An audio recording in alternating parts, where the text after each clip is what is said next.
Okay, right now ay magluluto ako ng sausage.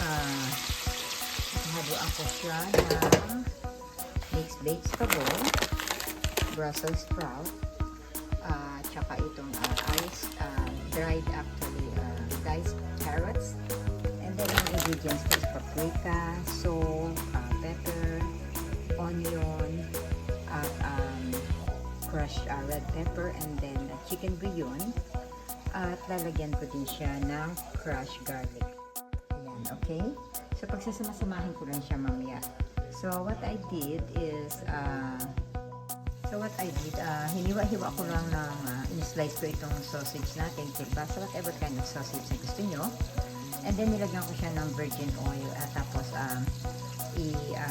saute ko lang siya, o fry ko lang siya ng mga 5 minutes. And then, ilalagay ko na ang aking bawang.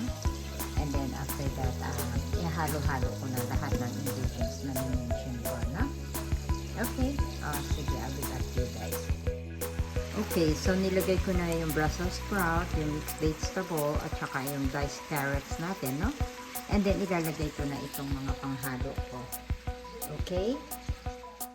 Okay, nilagyan ko lang siya ng 3 cups of water. Ito, yung aking size.